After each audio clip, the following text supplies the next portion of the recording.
All right, I'd like to call this Finance Committee meeting of Monday, July 27th to order. If we could please stand for the invocation and pledge. Mr. Mishniak, please lead us in the invocation. Yes. Bow your heads, please. Dear Lord, grant us and this city your blessings. Teach us all to listen more than we talk, and guide us as we carry out the business of the people of Streetsboro. In Jesus' name we pray. Amen. Amen. Mr. Mayor, lead us in the pledge. Certainly. I pledge allegiance to the flag of the United States of America and to the republic for which it stands, one nation, under God, indivisible, with liberty and justice for all.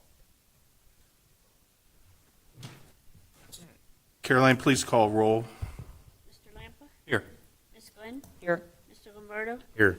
Ms. Wagner? Here. Mr. Ring? Here. Mr. Hannon? Here. Mr. Mishniak? Here. Item 4, disposition of minutes. We have a regular Finance Committee meeting of May 18th, 2026, and a special Finance Committee meeting of July 13th, 2020. Motion to adopt as written. Second. First and second to adopt. All in favor? Aye. Any opposed? Hearing none, they've been adopted. Item 5, monthly financial report, including credit card review. Mr. Matt Miller. Thank you, Mr. Ring. I'll start with the credit card report. Nothing has really changed other than our Amazon credit limit. It has gone to $132,000. We started with $10,000. I mentioned I don't know what on earth we could buy with that much credit, to which I got a reply, oh, I could spend it. So I said, no, we want to get that down, but it's very difficult to get a hold of Amazon, so it just keeps going up. So any questions on the credit card? All right, I'll jump into the monthly financial report. This is the finance report for June 2026. We are halfway through the year already. And that includes even our payroll falls in line with that. We have 13 pays down and 13 pays to go for the second half of the year. Printed council a larger dashboard this time with numbers so you can follow along with me on the different sections. That way we can keep everything flowing. So I wanted to give just a brief overview of where the city stands, but also dive in a little bit, be informative. Section 1, the general fund is at 46% of expenses spent out of the budget, but we've also collected 54% of the revenue. So we're, percentage-wise, we're doing better on revenues. Across all the funds, we're a little lower in those categories with 44% spent out of the expenses and 53% of revenues have been collected. Jumping over to Section 2, gives all the cash balances across all of our major funds. The general fund was a little bit lower in June. We were down about $173,000, but overall from the beginning of the year in January, we are up. We started with $12.5 million at the beginning of the year, so we're up over the year. Across all the funds in June, we were down about $640,000. I'll get into some of those numbers. But we're still up $800,000 from our $32 million start in January. So we are up halfway through the year. Jumping over to Section 3, just obviously our largest outflow of cash is going to be payroll. We hired 2 new policemen June 1st. We also navigated the new medical rates for the city since we had open enrollment. And we also did a dispatcher bonus.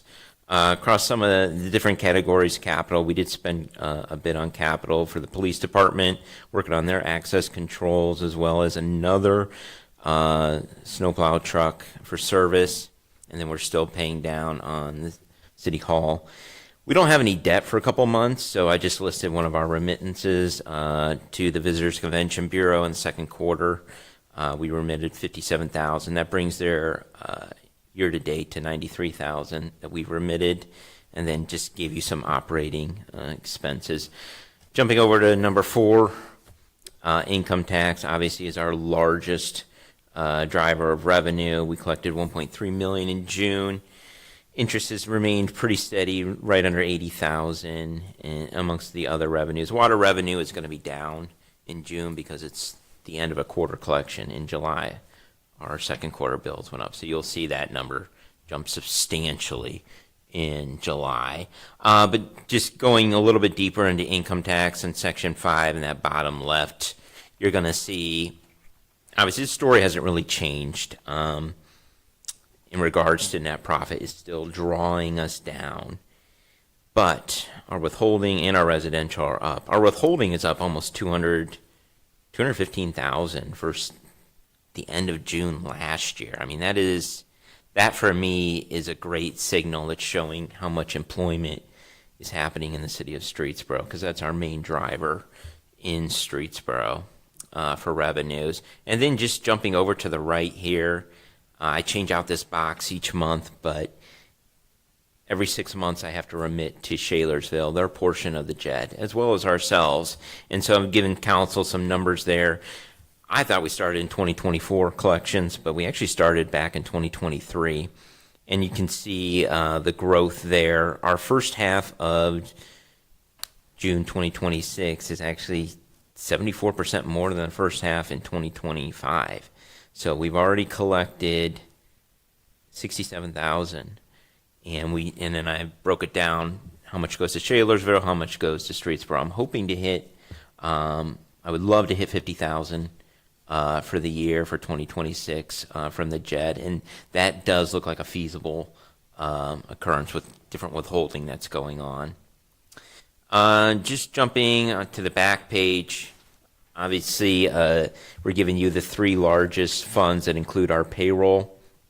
And it's not just good to monitor the percentage of budget, but to looking year over year. Are we growing? Are we contracting? And on that left side, which is the revenue, a positive is good. Negative means we have some shortfalls. And so the number that should jump out to you right away is there at the top, income tax. It is down 1.1 million. Now, from the onset, obviously, it's a concern of mine. I've already explained a lot of it is net profit. But if you go over one column, we're at 50.52% collected, meaning we're on target halfway through the year to the budget that we want to collect of $15 million for the general fund. So we are on target. We don't have the growth like we did last year, but a lot of that, again, was driven by credit for net profit. Going over to on the right side, which is the orange side, gives the expenses. Obviously, a negative number means we have savings. Positive means we're over. A lot of these categories, especially wages, were about 48% average. So we do have a little bit of savings. Some of that's going to be end of the year payouts, which will be in that number. So we're about pretty close to 50% on our wages. I'm keeping an eye on utilities and gas and oil. Obviously, as we all in our personal lives deal with this, natural gas and electric, as well as the fuel we put in our tanks. We're about 100,000 more this time versus last year at this time. So definitely energy costs are on my radar, and we might have to do some future budget adjustments to compensate for those macro forces. And then lastly, just flipping back, number 9 on the front part of the page, this just gives our PO balances. The 101, they jumped about 900,000, but that is mainly due to we opened up medical POs for the rest of the year. So since we're in new open enrollment, we also opened up POs. So that jumped pretty considerably, but manageable in the budget. And lastly, number 10, the money number. Where are we at in the general fund over that 25%? We started in January, we were about 5.5 million over the 25%. We've climbed a little bit, about 100,000-ish. And obviously that's going to be adjusted again once we put in July's budget adjustments. But any questions on the mid-year review for the city's finances? Yeah, I noticed we haven't received anything in the state net profit year to date, where in previous years we've received stuff earlier in the year. Why is that? Right. So the way the state works, it's 2 months in arrears. So in November, we had a very, When I say very, I mean very large refund requests from one of our businesses who file through the state. We have spent, we went into the negative 400,000. And so going 6 months, we're at 200,000 in the negative. And what I do, instead of coming to council doing a large budget adjustment, and I'm just going to get it back in a couple months, I just let my future distributions pay back that deficit. Now, the next 6 months, boy, I hope they start making some estimate payments, because we may have to, before 12/31, remit back to the state. But it's a game. You never know what these companies are going to do with net profit. Whereas if it was all under RETA, we would just absorb the whole thing, because there's enough withholding, there's enough liquidity there. But with the state, no, we have not been remitted. We are not in the positive yet with the state. So we started the year at negative 400. Correct. We're still at negative 200. We've paid off half of it. So for the first 6 months, there's only been $200,000 in net profit through the state, because 24, there was 1.1 million through the first 6 months and 6.15 last year. Now it's at only 200 through the state. What's that trend? Why is that trending down so aggressively through the state? The analysis I've done on it is, you've got to look at the macro forces, because, when companies, especially I brought it up before, I'll bring it up again, when they did the big, beautiful bill, part of that was we base our net profit, our 2% rate, off of their taxable, income. If they are able to expense more of their R&D, expense more of their plant expansion, well, their taxable income is going to shrink. That 2% is not that large of a number. I have a good colleague that works in another city, and we discuss the tactic that they use where they pay in a lot of income tax and then they ask for a large refund. The old timers, the old tax administrators, they think there's something to that where there's a tax benefit. I've never been able to figure out why they do that to us, but you got to keep in mind, we're dealing with economy that's not growing as fast. Production costs are up, and by the way, borrowing costs are up. Whereas I thought there was going to be another interest rate lowering. We actually might see an interest rate hike in December. All these CEOs and CFOs are looking at those numbers and saying, hey, my margins are thin. Why on earth would I make an estimated payment on my net profit to my local municipality? That to me is more of the factor, but they're also sitting on credit, from what they paid in that growth year we had in 2025.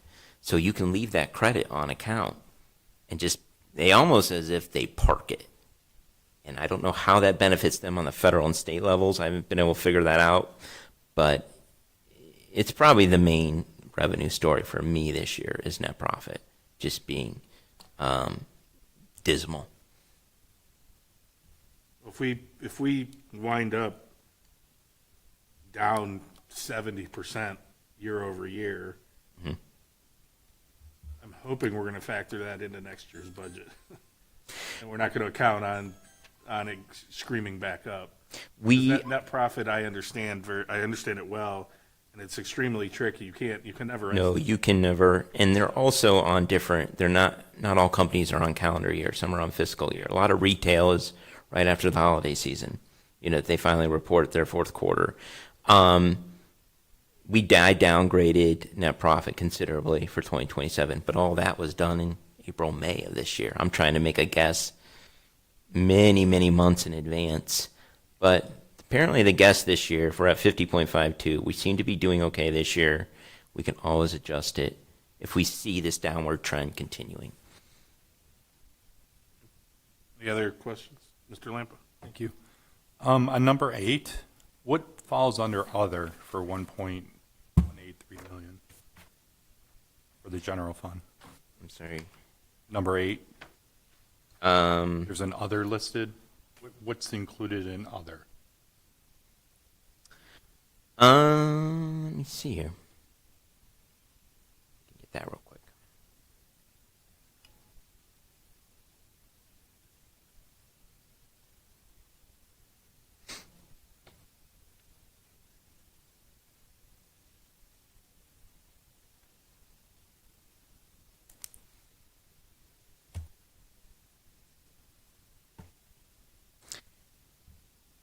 So I put other, it's a myriad of things. EMS supplies, travel, canine support, cleaning, training budget. I'm guessing it's all the other line items that you don't have specific. Correct. It's just more of a catch-all. Okay. Equipment's in there. Thank you. Any other questions? Mr. Miller? Nope. All right. Thank you, Mr. Miller. Appreciate that report. All right, item 6, old business, there is none. Item 7, new business. T8038, accept amounts and rates. Mr. Matt Miller. Thank you, Mr. Ring. So this is just something we do every year. It's just declaring to the county what we've already voted on. It gives the inside and outside millage, and then what we are expecting to receive dollar-wise. And then Caroline and I will remit this to the county. Any questions? There's no further questions. I'll make a motion to move this to tonight's full council. Second. First and second to move this to tonight's full council. All in favor? Aye. Any opposed? Hearing none, that is moved. Item B, T8039, approve residential CRA property tax exemption. Mr. Amalia. Thank you. This evening, we are considering a residential CRA tax abatement. The way that the previous iterations of the city council had drafted that legislation, it is an automatic 100% 15-year term. Mrs. Coons, who lives on Diane Drive, has made a 16 by 16 addition to her house, as well as a shed, a fence, and some other things. She is actually here in the audience, should you have any questions that you'd like to direct at her. But long and short, I've gone out and taken pictures. Seems okay to me, 4 walls and a roof. These tax abatements are, luckily, at least in Streetsboro, not just for our businesses, but for our residents as well, so that we can update some of our aging housing stock. Any questions for Ms. Coons or Mr. O'Malley? There's no further discussion. I'll make a motion to move this to tonight's full council. Second. First and second to move this to full council. All in favor? Aye. Any opposed? Hearing none, it is moved. Item C, T8040, RFQ for design services for Frost Road improvement. Mr. Mayor. Thank you, Mr. Ring. This is a request for qualifications from engineering firms to design the proposed improvements to Frost Road near Phillip Parkway. That area is getting very busy, and it's going to get busier, and we wanted to make sure that we sent out a request for qualifications from different engineering firms to design it, and that's what we've asked. Very good. Any questions from council?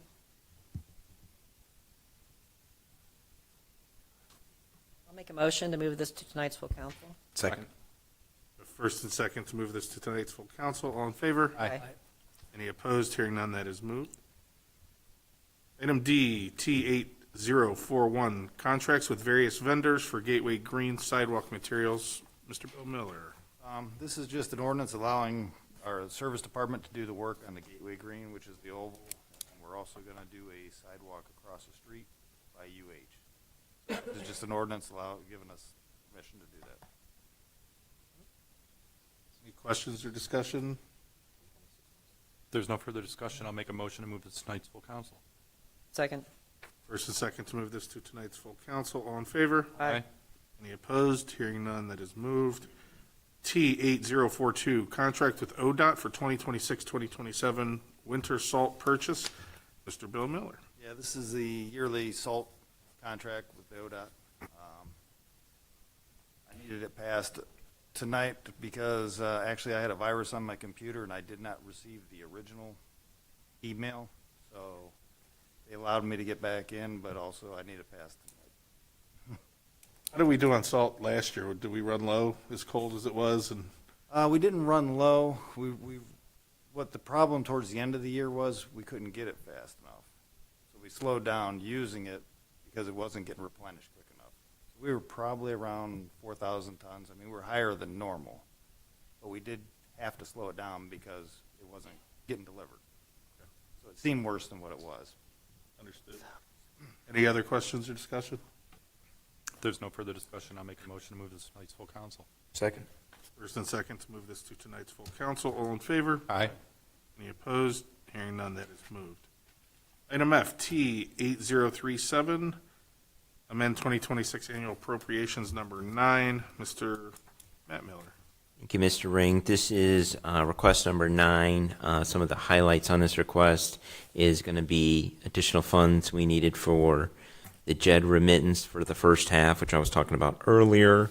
We're also doing some heavy capital items, 2 items ago regarding the Gateway Green, as well as we're retrofitting the Carter Lumber Building to help with some storage of seized vehicles, and then some odds and ends. I'm also moving some additional money for our engineering department, for our outside contractual, as well as we had a large increase for tax incentive. I need to remit about $65,000 for one of our economic incentives, and so I need some additional funding in that GL line. Any questions?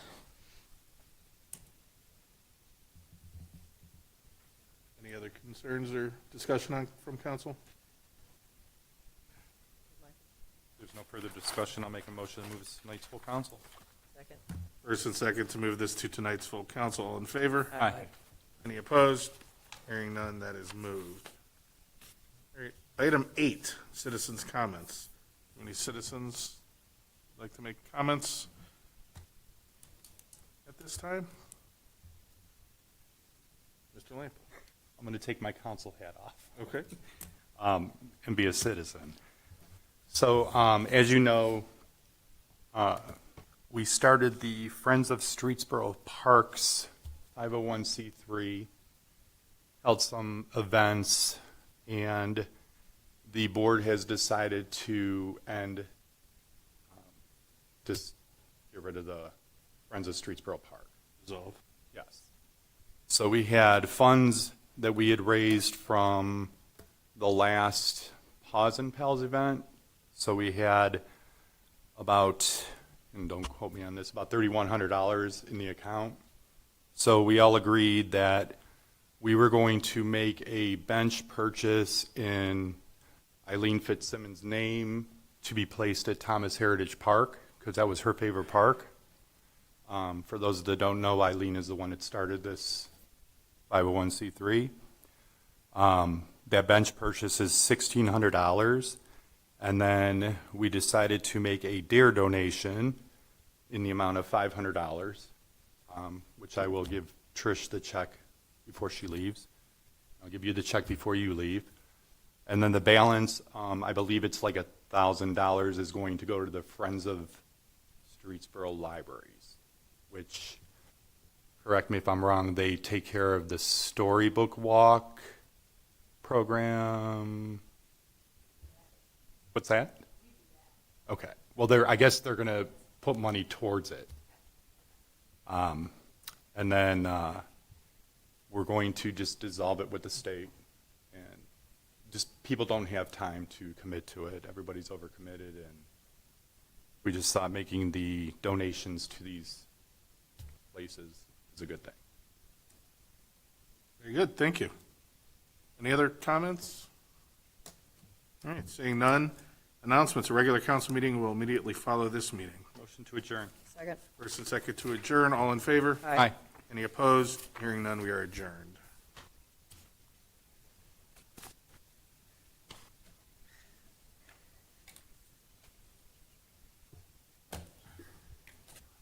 One second.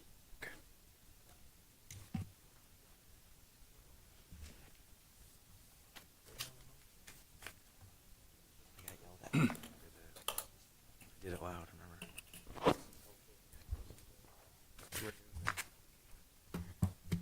Yeah.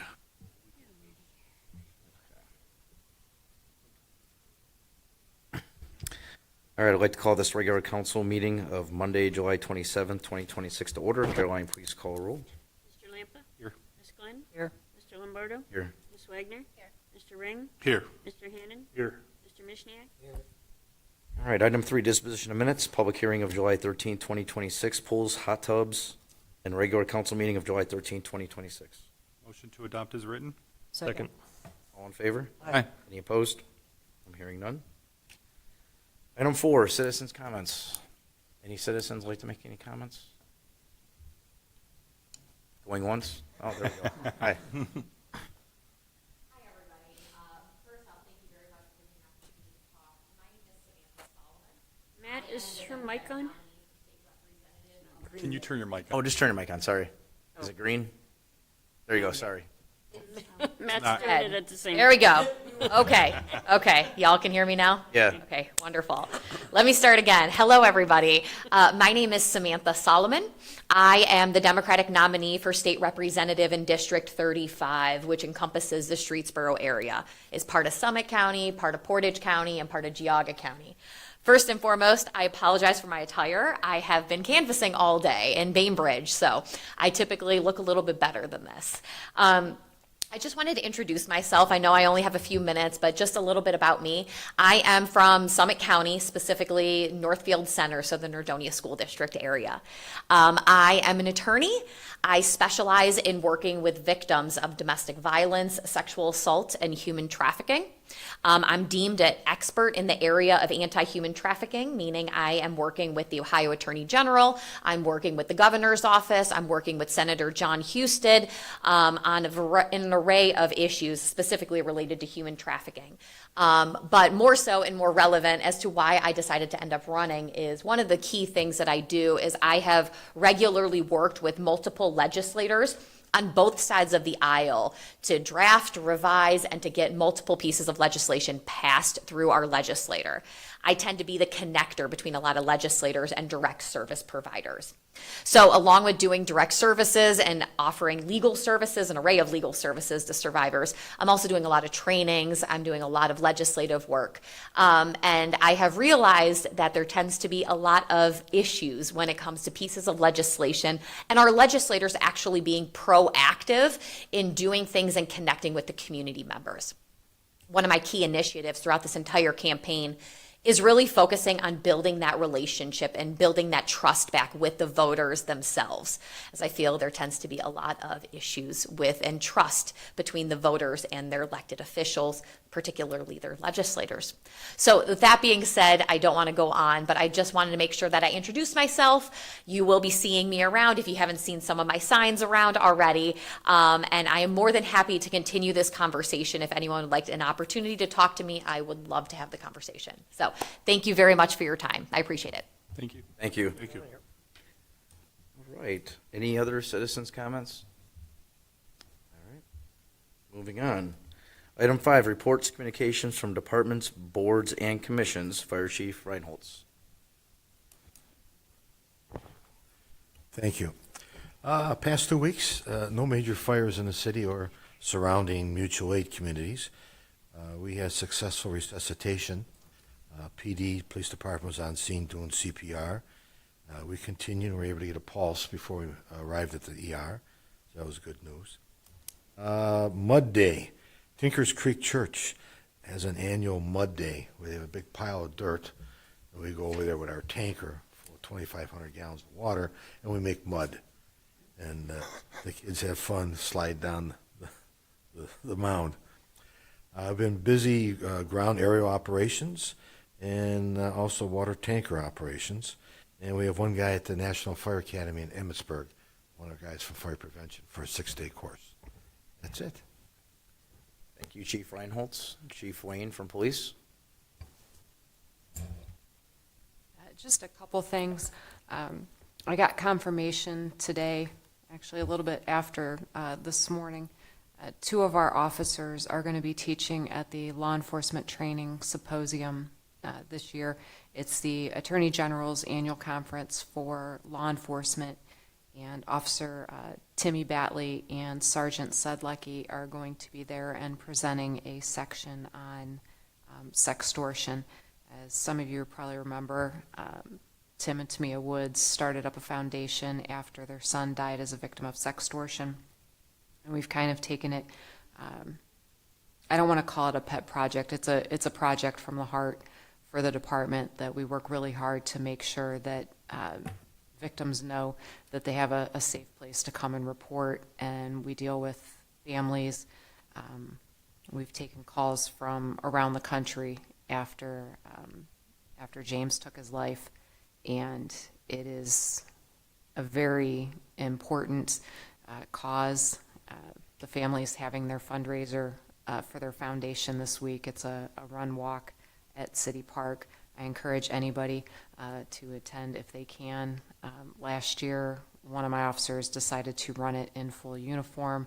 I think he has since decided that was not such a great idea and will not be doing that again. If you can imagine 25 pounds of your stuff bouncing every time he took a step. So I think he was hurting after that one. And he's a runner, not me. I will be walking it. Other than that, I'm sure we'll have lots to discuss later, so I will leave it at that. All right.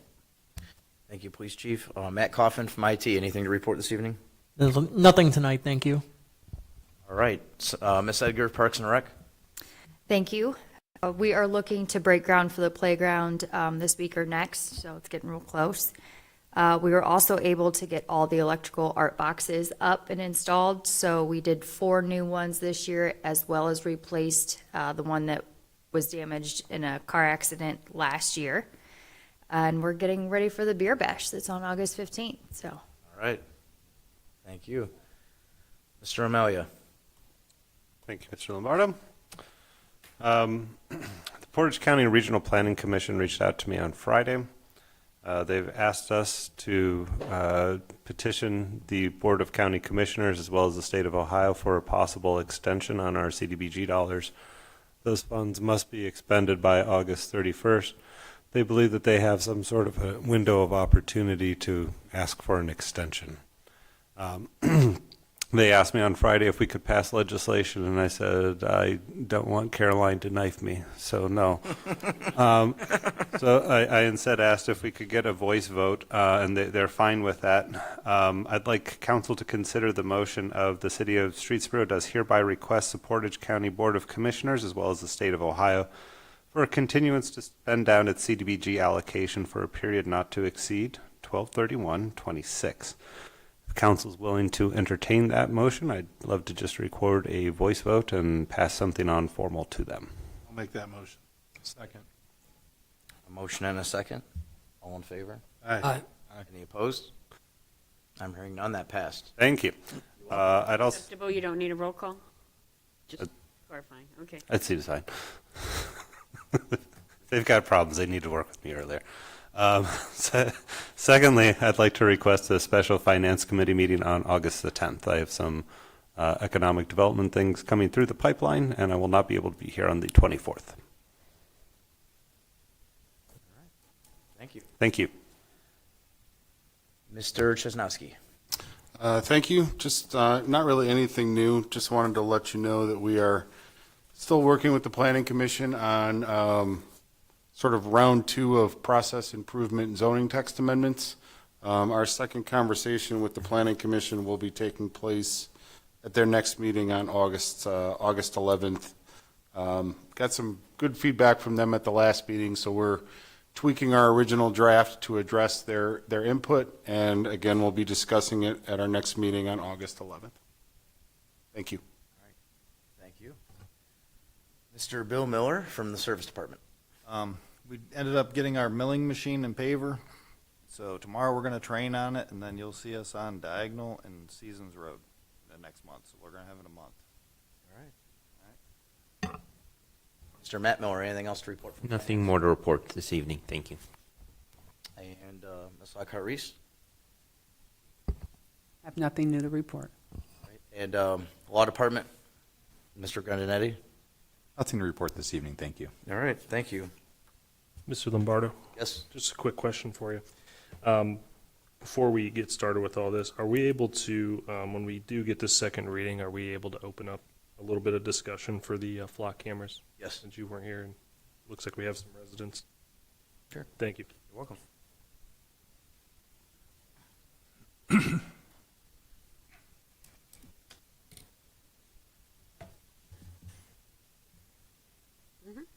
Okay. Item 6, introduction of legislation containing statement of emergency. emergency. Mr. Lombardi, I'd like to make a motion to suspend the rules of three reads for T8037, T8038, T8040, T8041, and T8042. Second. Motion and a second to suspend the rules. Roll call, please. Mr. Ring? Yes. Mr. Lampa? Yes. Ms. Wagner? Ms. Glenn? Yes. Mr. Mishniak? Yes. Mr. Hannon? Yes. Mr. Lombardo? Yes. All right. Those have been suspended. T8037, amend 2026 annual appropriations number 9. Caroline, please read by title. An ordinance amending ordinance number 2025-183, the 2026 annual appropriation ordinance number 9. Motion to adopt? Second. Motioned in a second to adopt. Roll call, please. Mr. Lampa? Yes. Ms. Glenn? Yes. Ms. Wagner? Yes. Mr. Ring? Yes. Mr. Mishniak? Yes. Mr. Hannon? Yes. Mr. Lombardo? Yes. T8037 passes and becomes 26-116. T8038, accept amounts and rates. Caroline, please read by title. A resolution accepting the amounts and rates as determined by the Budget Commission and authorizing the necessary tax levies and certifying them to the county auditor. Motion to adopt? Second. Motion to adopt and a second. Roll call, please. Mr. Lampa? Yes. Mr. Ring? Yes. Ms. Glenn? Yes. Mr. Mishniak? Yes. Mr. Hannon? Yes. Ms. Wagner? Mr. Lombardo? Yes. T8038 passes and becomes ordinance number 26-117. T8040, RFQ for design services for Frost Road improvements. Caroline, please read by title. An ordinance authorizing the mayor to solicit requests for qualifications for design plans for the Frost Road widening project and declaring an emergency in order to accept time-sensitive requests. Motion to adopt. Second. Motion to adopt in a second. Roll call, please. Ms. Glenn? Yes. Mr. Lampa? Yes. Mr. Mishniak? Yes. Mr. Hannon? Yes. Ms. Wagner? Mr. Ring? Yes. Mr. Lombardo? Yes. T8040 passes and becomes ordinance number 26-118. T8041, contracts with various vendors for Gateway Green sidewalk materials. Caroline, please read by title. An ordinance authorizing the mayor to enter into contracts without competitive bidding with various vendors for the purchase of materials for sidewalks in the Gateway Green Oval in an amount not to exceed $50,000 and declaring an emergency to timely complete the project. Motion to adopt? Second. Motion to adopt in a second. Roll call, please. Mr. Lampa? Yes. Ms. Glenn? Yes. Mr. Mishniak? Yes. Mr. Hannon? Yes. Ms. Wagner? Mr. Ring? Yes. Mr. Lombardo? Yes. T8041 passes and becomes ordinance number 26-119. T8042, contract with ODOT for 2026-2027 winter salt purchase. Caroline, please read by title. An ordinance authorizing the mayor to enter into a contract with the Ohio Department of Transportation for the purchase of road salt through participation in the ODOT 2627 winter salt purchase contract and declaring an emergency in order to expedite the contract. Motion to adopt? Motion to adopt in a second. Roll call, please. Mr. Lampa? Yes. Ms. Glenn? Yes. Mr. Hannon? Yes. Ms. Wagner? Mr. Ring? Yes. Mr. Mishniak? Yes. Mr. Lombardo? Yes. T8042 passes and becomes ordinance number 26-120.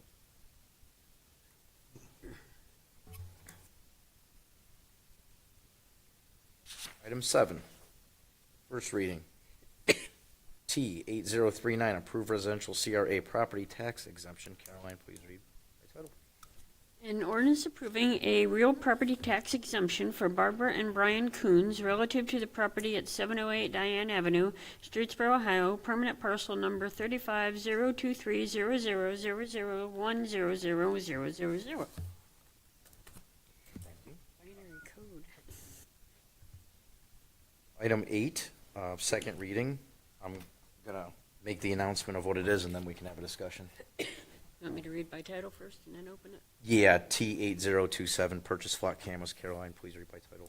An ordinance authorizing the mayor to enter into a contract without competitive bidding with the Flock Group, Inc. for the purchase of flock cameras. All right, thank you. I'd like to open it up for discussion. Thank you. I think I just kind of wanted to touch base on, because I believe you weren't here, right, Tony? I was not here. See if you had any thoughts on it, and then kind of where maybe we left off, if there was any updates. I think we talked about maybe making some changes before we would ever approve something like this, and give the residents a chance to speak if they wanted to talk about flock cameras. Okay. Were there any comments from anyone that, or anybody that wanted to make a comment regarding the flock cameras that are here tonight? Could you come up and state your name and address, please?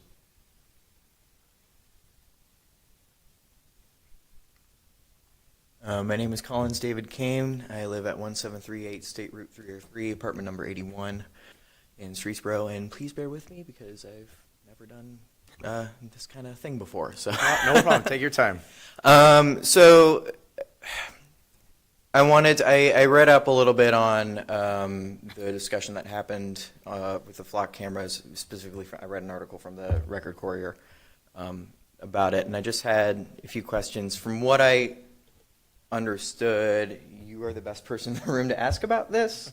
So I wanted to, I'm mostly directing it toward you, but if anybody has better information, I'm open to it. So I do have a couple apprehensions about it, about purchasing flock cameras.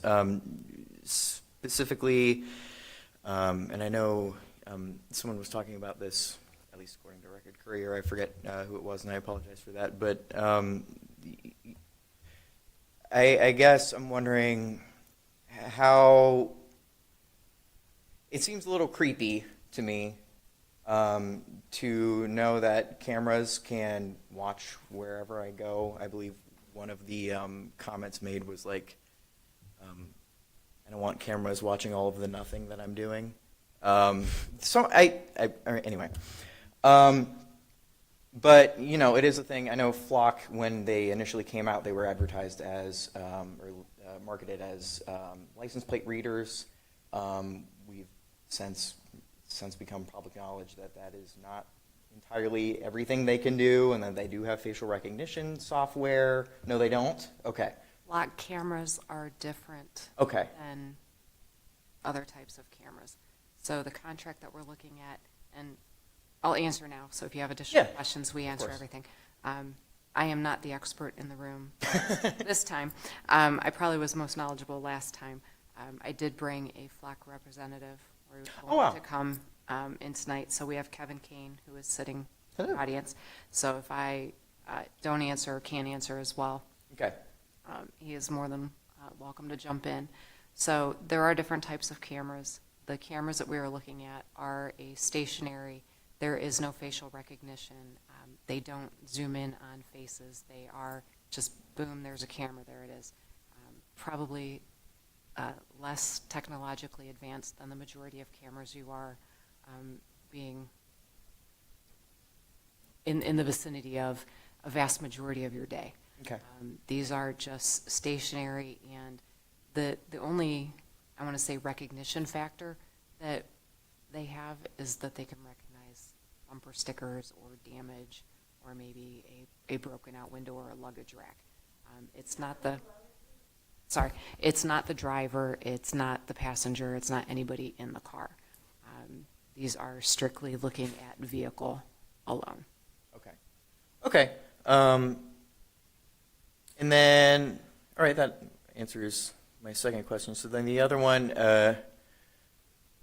this is on me because I haven't looked super deep into it, but I have seen online, it seems like there have already been some people who do have access to Flock cameras who have been caught abusing that and actually stalking people in their community, and I wanted to make sure that if we were to adopt Flock cameras, that there was some sort of safety guards in place to make sure like abuse of that would not happen, or it would be easily caught, I guess. Well, touching base on that, the reason that you are hearing about officers being charged and fired for that is because there are safeguards. Each search, you have to log in and you have to put in your information and why you're searching. So we are, as a law enforcement community, taking the proactive steps to use these in a professional manner. is it really unfortunate that we're hearing about officers on repeat that are doing stuff that they're not supposed to? Yeah, it's a black mark on the law enforcement community as a whole, but on the opposite side of that, I hope that the communities see that as administrations and managements and departments, we are doing the right thing. Officers are getting charged. It is not being tolerated. It's not anything anybody's brushing under the rug. As far as our department, we vet our officers heavily before they come into the department. They are trained, and we will also be doing reviews on searches, but it is all tracked. There's no, secret agenda about what we're going to be able to do with these cameras.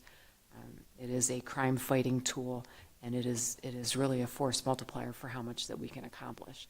I hate telling victims, I'm sorry, there's nothing I can do for you because I don't have any leads to go on.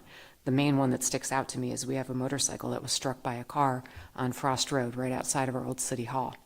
That camera went right by one of our traffic cameras, but Ohio doesn't have front license plates anymore, so we had no chance of getting the plate off of that vehicle, and nobody recognized the car or the driver, because the driver actually got out of the car, and we have that, and nobody recognized him. So I got to tell that motorcycle operator, yeah, sorry about your luck.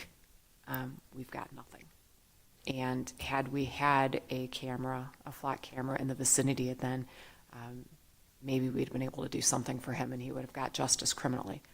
As it stands, hopefully his insurance has enough to cover him and his injuries, because we don't have anything to go on. Okay. Well, that's all I had, at least for now. Thank you. I appreciate it. And thank you. Thank you. Of course. Mr. Lappa. Well, just following off of his question.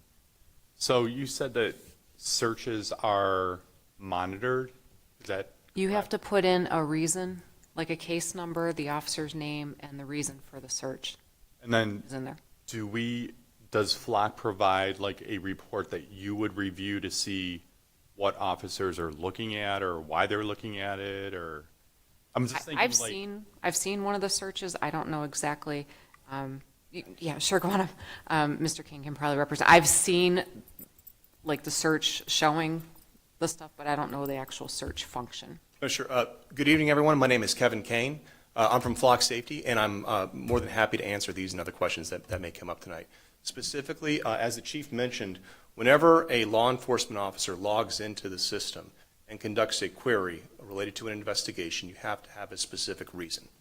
Why are you here? We have a drop-down menu that covers all different types of crimes that could be under investigation, as well as an open text field to include a case number or any additional context that law enforcement officer could provide.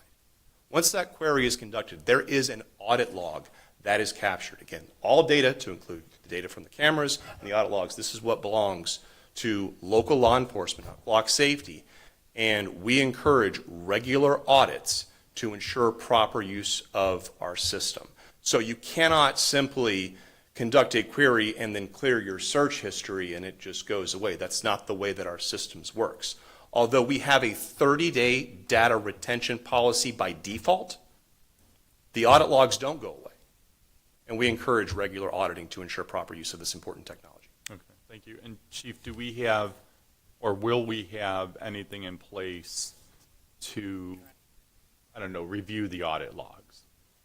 We have policy on license plate readers. We've had that for years. There's a few tweaks that we'll add specifically for Flock, but the license plate reader policy is fairly robust as far as doing all that. The only thing that's missing is how often and who in the department will do the audits. Most likely it'll be one of the lieutenants, just debating whether it's admin or operations. Okay, thank you. Mr. Ring, did you have anything? I did. I didn't have any questions for you. I think everybody knows where I stand on these. Oh, okay. I'm going to be the only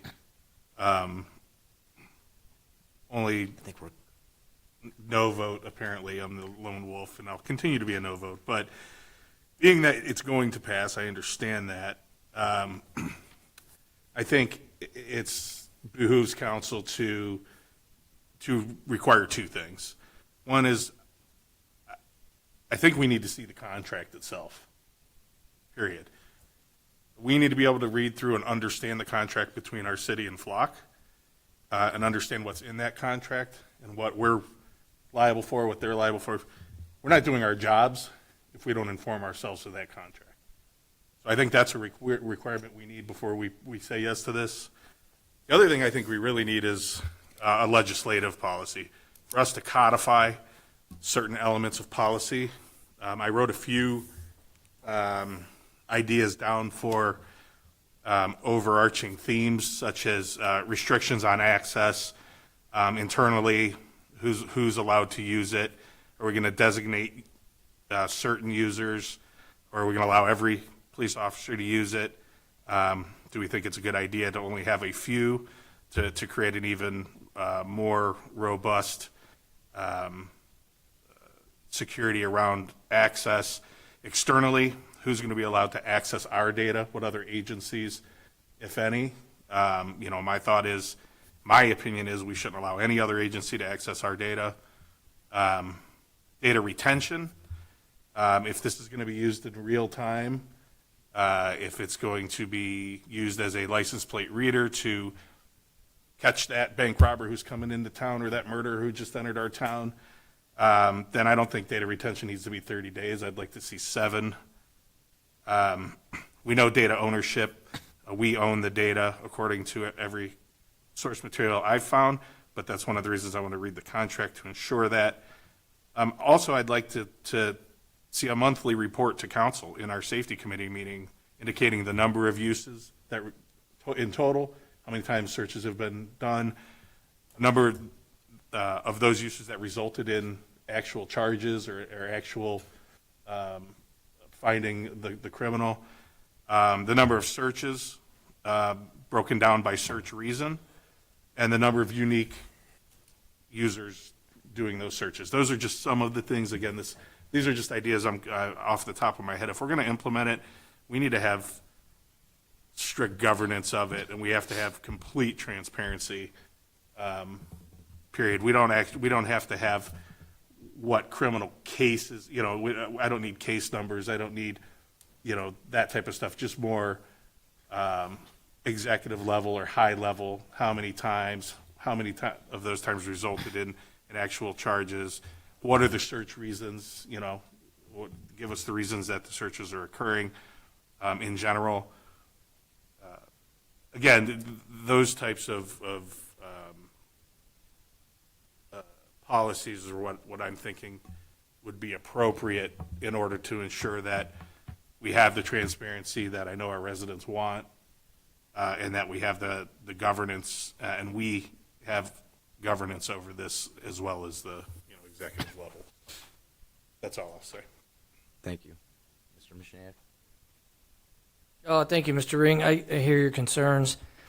I've actually, just as Jen has, worked with this. I just want to tell my friends out there, you have nothing to fear. This is not anything, nobody cares about where you're going. You have no expectation of privacy in public anyways. If I want to follow you around all day long and not threaten you, I can. I could drive behind you everywhere you go, write down your plate, publish it on Facebook. You're in public, you're in public. You buy a license plate, you buy a license plate. It identifies your vehicle, that's it. Yeah, Flock can look at damage on a car and this, that, and the other, but when you go out into the public, all your privacy is dropped. And we're only getting further along the scale of, go to New York City. You can't go walk anywhere without being on real cameras with facial recognition that says, Steve Mishniak's walking down Fifth Street. Well, too bad, Steve Mishniak, you're in public. The only people that have to worry about Flock right now, I'm not saying in the future, but right now, are criminals. That's it. Are criminals. And it's a huge deterrent, and I'm sure they're going to get smart, and they're going to steal plates before they go into a town to hurt somebody or steal something, and they're going to find workarounds, but there's still going to be benefits to this in terms of getting visual pictures. And I've worked with it since it came to our community. You absolutely have to share it with other communities. The more the merrier. If you don't do that, it's almost worthless. Because if you don't share that information, I can't say to Twinsburg, there's a car coming down 480 from Cleveland. It hit in Bedford. It hit in Garfield Heights. It's suspected in a shooting an hour ago on the east side. If you have a community, it's like, I'm not going to share that because I'm afraid somebody's going to look up their ex-girlfriend and see what her travel habits are. Well, too bad. I could follow my ex-girlfriend everywhere I want. It's not stalking unless I threaten her. You go out into public, you go out into public. Nobody's tracking you. Nobody cares what I'm doing, what you're doing. They're looking for patterns. They're looking for police. I'm all for oversight, but we're going to get a bunch of data. We're not going to know what the heck we're looking at, and I don't want these guys saying, well, why did they run Justin Ring's plate 7 times? Well, maybe Justin Ring's a target of a cocaine trafficking operation. I damn sure don't want council knowing that ahead of time because of their oversight. This, as I sit here today, Flock is used to take down criminals and make communities safer. Could it in the future? Could other technologies come forward? I suppose by the time I die, the minute I walk out my front door, there's going to be a drone or satellite on all of us, telling where we are. The days of doing all this criminal stuff are over, at least in terms of technology-wise. And I don't really care if the government knows how many times I drive up 43. I don't care if they know that I'm going anywhere. I really don't care. I'm not doing anything wrong. I don't have an interest in my privacy when I step onto a public road, and I'm 100% behind these. I believe in some oversight, but folks are watching too many movies like Enemy of the State, and let's be honest. If the government wants you, they got you. We're all carrying this around. This tells way more about your predilections, what you like to stare at, what you like to look at, what you do for entertainment, who you talk to, what websites you look at, where you travel to, what time you go to bed, what time you exercise. And we all carry one. There's nobody in this room that doesn't have a cell phone right now that's going to tell you exactly everything about your life. And if you think you've got it encrypted and all that, sure. I got some swampland in Florida to sell you. This thing tells you everything about your life. If you have one, all the things you're afraid of about Flock, you've already given the government. And they don't need a warrant. Go talk to Ed Snowden. He'll tell you exactly what they're doing with all your data. That was all true. The man's in Russia now because they're going to chop his head off for telling us, right? So I say I'm all for it. I don't want to launch into how many crimes I've worked on, and this has helped and solved countless numbers. And you know who I've seen it hurt? Criminals. Never seen it hurt somebody. It said, oh, some cop looked me up and he saw where I went and he's studying my patterns. Like, who cares? Like, I really don't. I don't even care if they put me in a database that says I drive to Ravenna every morning at 8 o'clock and come home at 5 o'clock. And anybody could do that right now. My cell phone tells me all the time. Turn it on in the morning. It's like, oh, you're headed to Ravenna. I'm like, yeah, I am. That's creepy. But we're headed towards times where I'll be with you when they try to plant a chip in our hand, okay? No, you won't. But until then, well, I'm not doing anything wrong. It's okay. Maybe. I don't know. But I don't think it's. Debate. I just had my piece of what I thought. Like, Well, it wasn't just for you. It's for everybody. He wasn't here last time. He has valid concerns. He comes up. I think people. We all think we're all important, and people. It's not what Flock's about. I'm kind of talking about all the technology that's out there. You could take Flock out of the picture, and you're still giving up everything people are afraid of if you're carrying a phone. And I know, oh, you need a warrant. Okay, sure, you need a warrant. If you want to use it in court, you think these folks want to use things in court that are tracking you? No, they want to sell you stuff. They want to see what you buy, where you go. They want to sell it to advertisers. They're not thinking about admissible evidence in court. Nobody's getting warrants to look at your data. Yeah, those are private companies, and I agree to that when I buy the cell phone and use the software. You agree to it when you get a license plate. Right, but I don't agree to the government surveilling me at every step of the way, and that's my problem, is the surveilling part. While Flock takes an individual picture every time I drive by it, it also creates a database that can create my pattern of movements, and we know that, right? That's a fact. right? If you want. You can create a pattern of movements off of Flock's database on a certain individual or license. We can do that with license an plate or officer car, right? and a pair of binoculars and a notepad. Yeah, but It just costs more. it's just, and it's much harder, and it doesn't create a searchable database. The database is where I have the biggest problem. If this was a real-time use where it snapped the picture and it, okay, that license plate has a warrant on it, we know that because that's in the system, and we used it for that, I wouldn't have a problem with it. To me, that's fine. That's the same as a cop sitting on the side of the road, or having the LPRs on their cars, which they used to have. But creating databases that are searchable with every individual's Do you not pattern. think your phone, do you carry your phone on you all day? Yeah, I know it does. It's I know out it does there it, but it's already. not the government doing it. That's the difference. You to don't me. think so? No. The government doesn't own Google, which is my You don't, phone. okay. And if they want that data to use against me, they have to get a warrant. No, they don't. To use it against me, of course they do. In court. Yeah. Well, then what else are they going to use it You for? have a package on you, I have a packet, we all have a package on us. It's in a computer. Probably no human eyes have ever laid eyes on it. If they want to, they can. Yeah, what are they going to use it for? Depends. If you step up and they need to know about you, then they already have a package made up on you. It's there. They just pull it. Can't They don't even they need can't a use it warrant. against me. They could use it against you. They could use it to find you. So, But again, I didn't even want to debate. I just wanted to throw No, out my thank you. concerns and where I was at. oh, they were good concerns. I'm done speaking. Yeah, I'm Mr. good. Shanker, you We'll keep done? arguing offline. Okay. Chief Wayne, well, Mayor, go ahead. Just question, do you have security cameras in Chuggers? Christy does, yep. Okay. There's security cameras in Chuggers. Do you tell people when they come in the door that they are on security cameras when they come in the I door? believe there's a sign yet. Okay.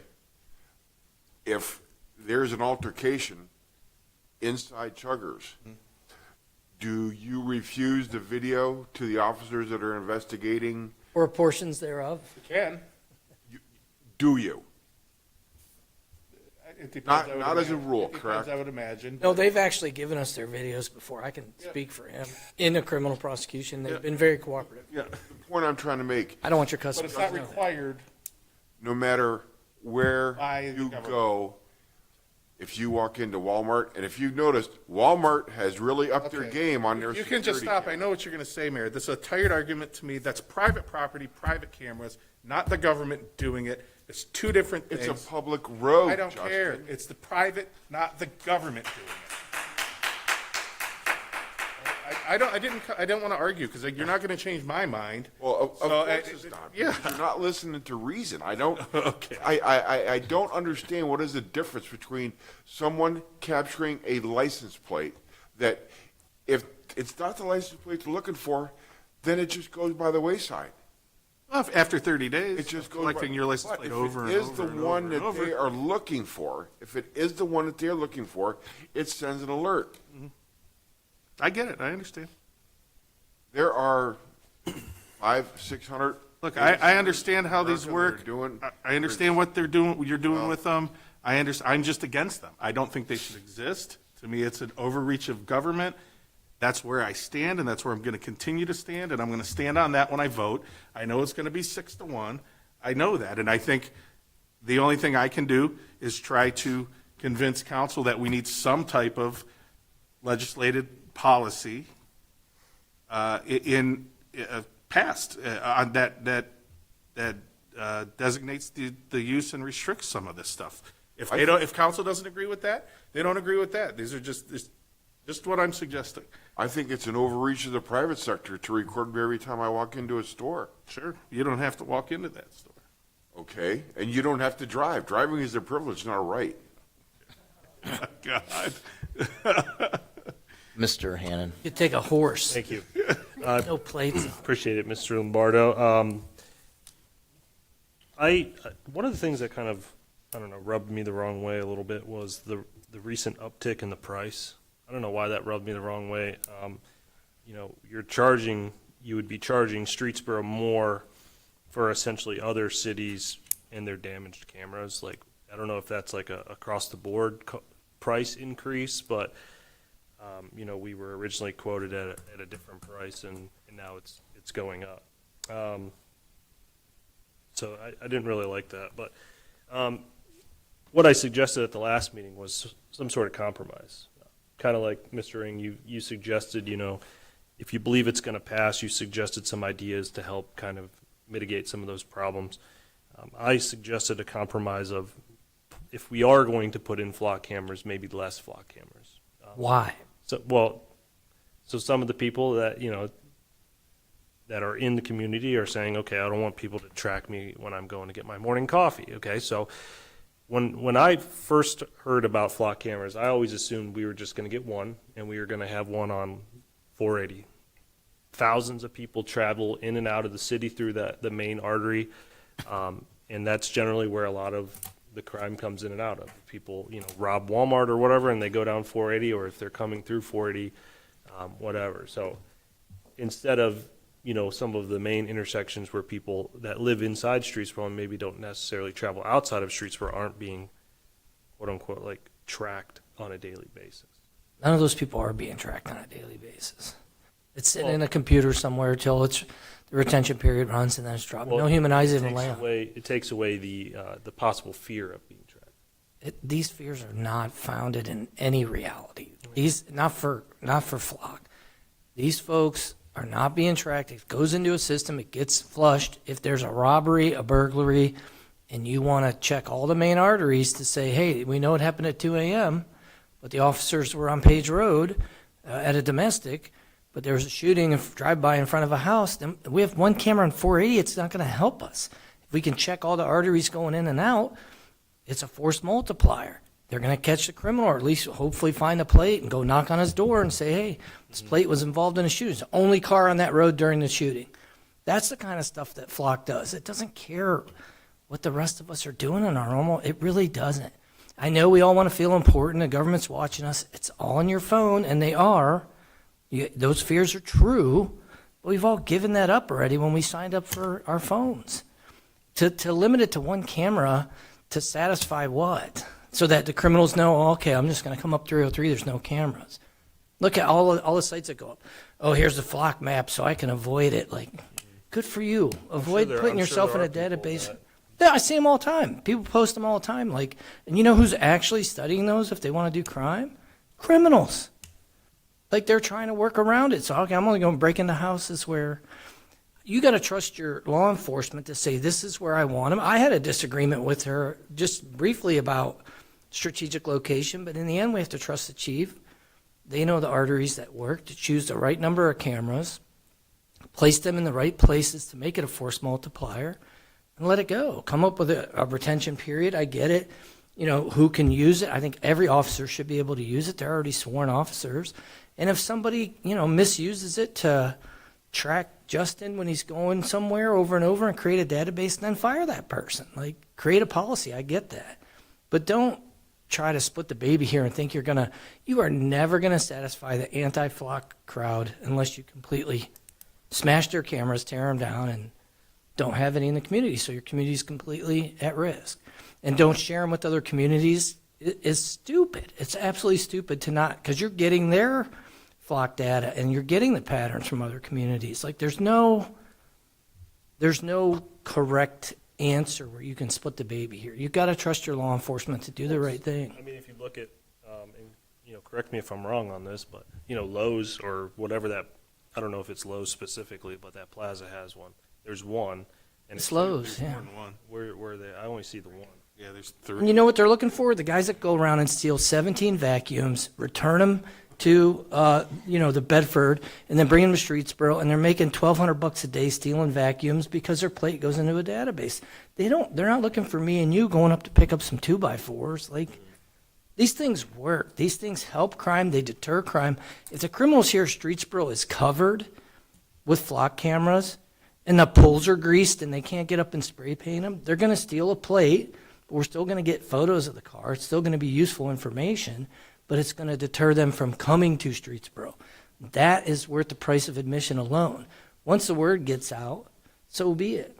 And if you don't want to be tracked, move to Freedom Township or move to Deerfield or go somewhere where they don't have any sort of money to pay for this stuff. Wyndham has a couple, but I think in the next 10 years for us old guys, it's not going to matter anyways. The technology is going to be there. Guys like this are going to come to us and say, hey, we have 26 Elon Musk satellites you can purchase for $100,000 a month that circle your community. And I mean, it's coming, right? It's only getting worse for what some people think, right?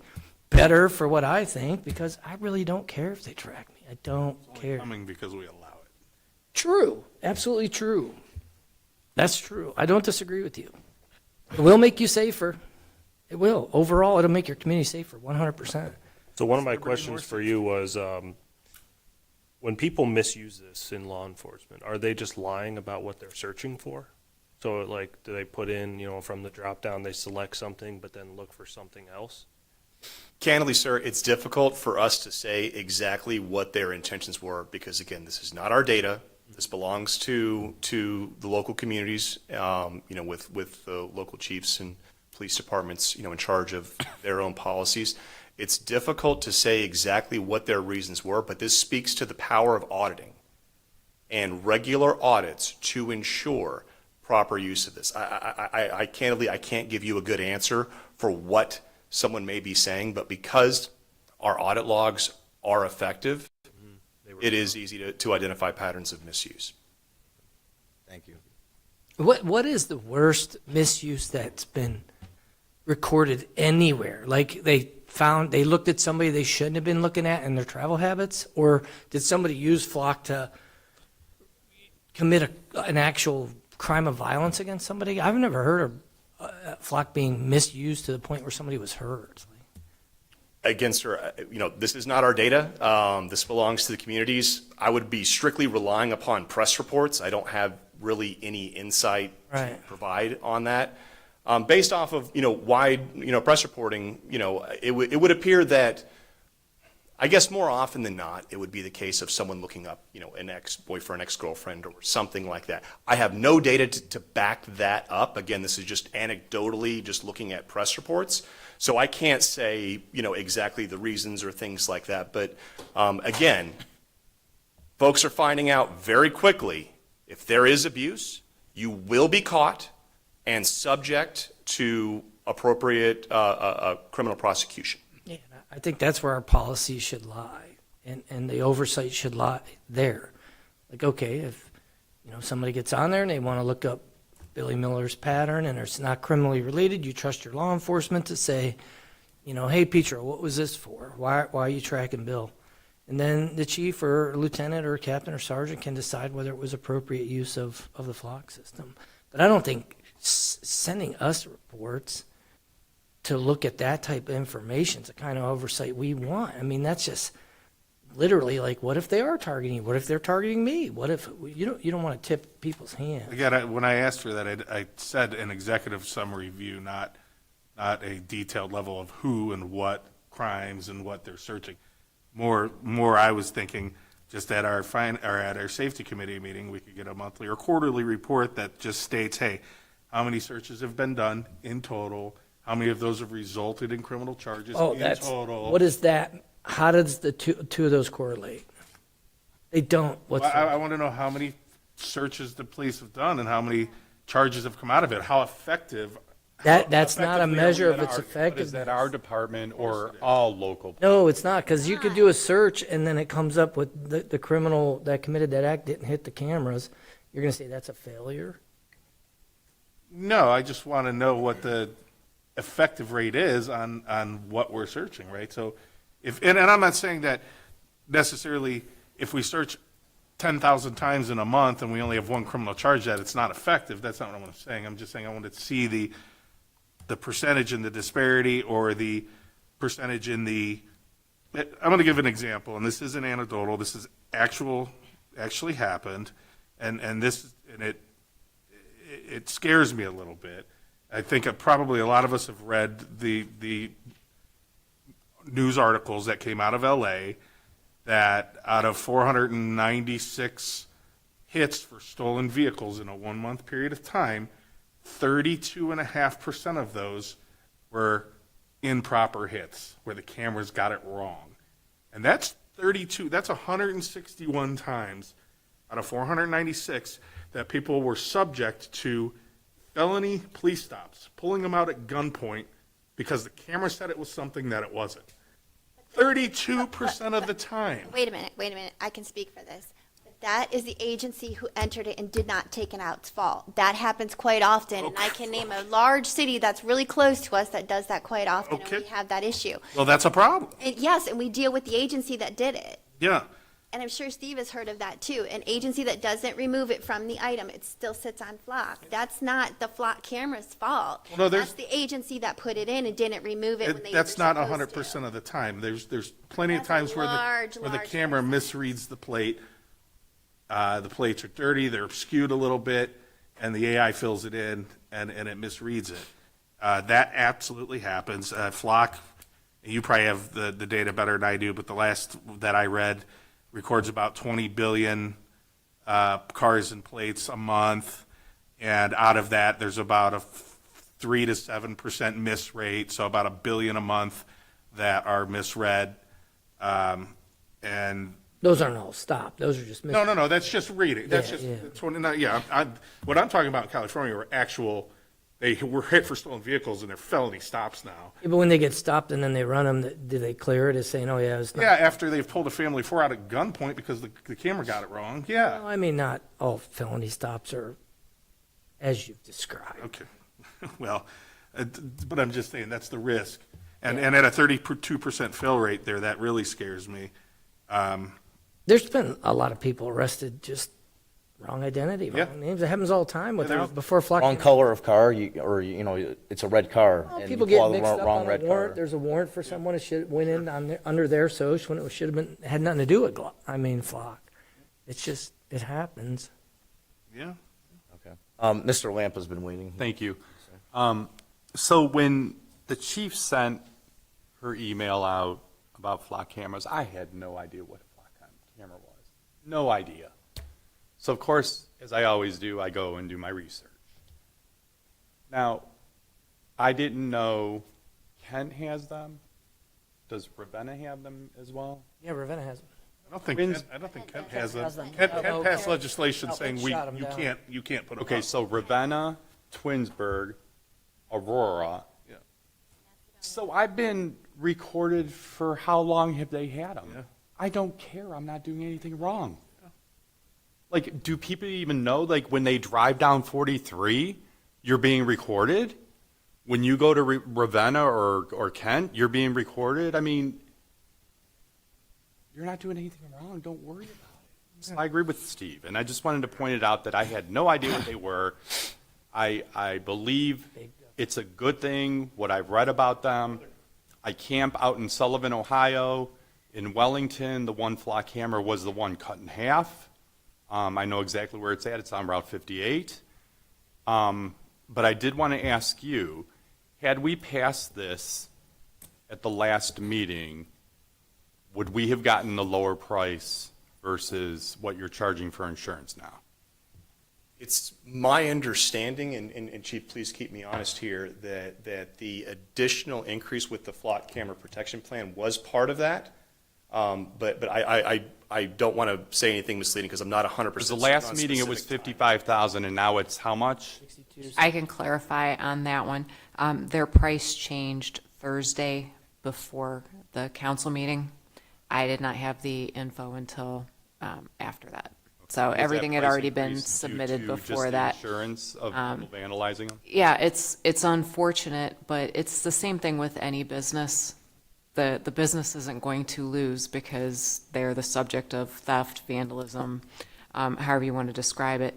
Walmart's charging, any of the big box stores are charging prices to account for everything that everybody's stealing. They're not taking the hit on it. The consumers are. So it's the same thing with their company. People have made it their mission to, find and damage the cameras, which, if they get caught, they'll be looking at vandalism charges themselves.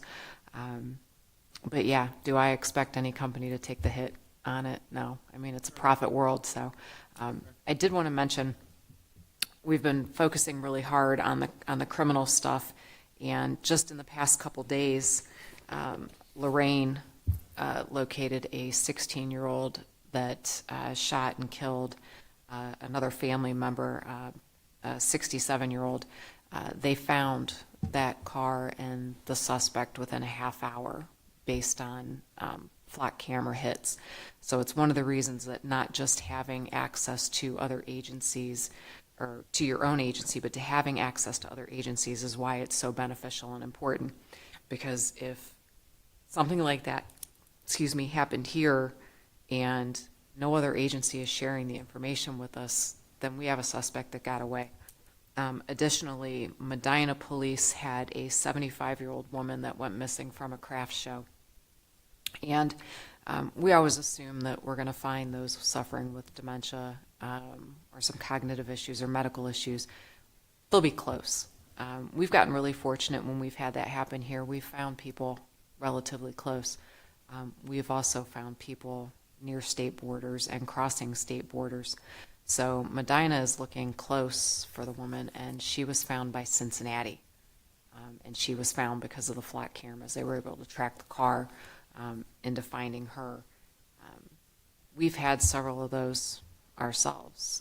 We had an elderly gentleman with some medical issues, and he went missing for, I believe it was 3 days.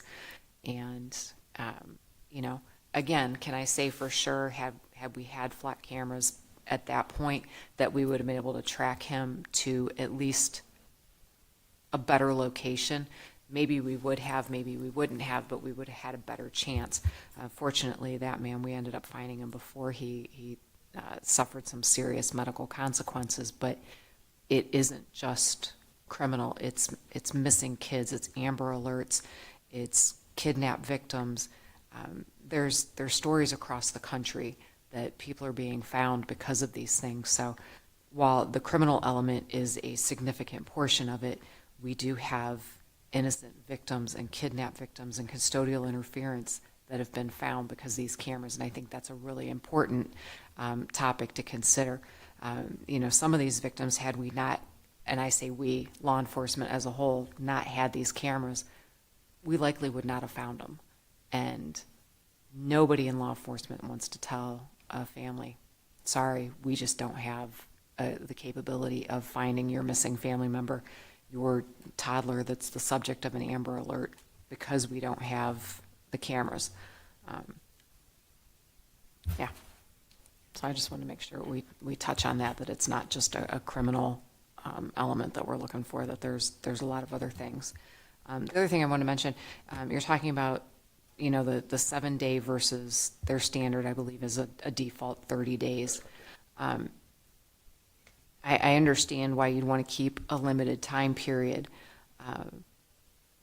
We've had stolen cars that have been stolen for weeks before the dealerships had any idea the cars were gone off of their lot.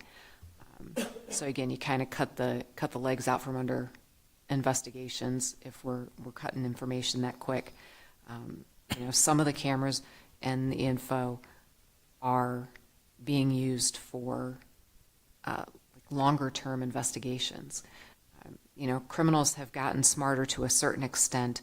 They're traveling from out of state over the period of weeks. They're coming up from Florida and hitting our big box stores and doing massive amounts of fraud and theft, and then they're going back and they're hitting places along the way. We only have 7 days. We're losing that investigative capability for those cars that are traveling up I-95 and then whatever else the major thoroughfares are. There's investigations that take months. There's investigations that take years. And I'm not saying we need to keep the data for a year, but definitely there's a happy medium between getting rid of it after 7 days and giving departments the ability to actually have the time to investigate what we need to. Shouldn't your data retention be dictated by your hardware? I don't understand why if 30 days helps with clearing out the hardware, fine. That should be a tactical decision on the IT people, not on people who are paranoid that the longer it's in there, the longer they can get me. I think if we could save it for 5 years, save it for 5 years. You know how many cold cases we have? You go back and look and you're like, oh my God, that car came into the city 6 times. Flock cameras are gonna put out of business? Serial killers. you're done. You dump your data, and you don't realize someone's getting off the turnpike in Twinsburg or, Manaway or Streetsboro, and all of a sudden they find a plate in Kansas that's got 13 dead hookers' bodies, and all of a sudden you see we have some unsolved ones. I'm all for holding it as long as the hardware will hold it. I don't understand the unfounded fears of people who think they're more important than what they are. Like it's getting ridiculous what things people are paranoid about. And they can't name a single thing other than a lady got arrested in her car. It was a wrong plate. How many times that happens in the U.S. every day? Ask a dispatcher. It happens all the time. When somebody uses Flock to knock your door down, kidnap you and your wife, come see me. Until then, get over yourselves. Like this whole anti-Flock movement is just ridiculous. It really is. Like it's so not based in the real world. That's all I have. I say retain it as long as you can. Like, why not? At least the plates. Thank you, Mr. Michenik. Before I comment on how I feel, anyone else want to talk? Okay. Real quick, can someone, before Mr. Kaufman goes and Ms. Glenn goes, can someone explain to me about the contract? I heard you mention about viewing a contract. Can I get informed about what this is about? I don't know anything about it. We had made suggestions with the last meeting.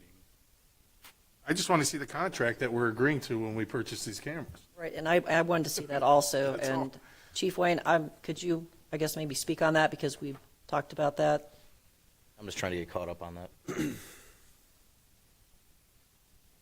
I'm not loud anyway. I apologize. I was looking to bring up the updated quote. If you have specific questions, I'd be more than happy. I can send out the quote to you. I'm not sure exactly what it is anybody was looking for. We discussed.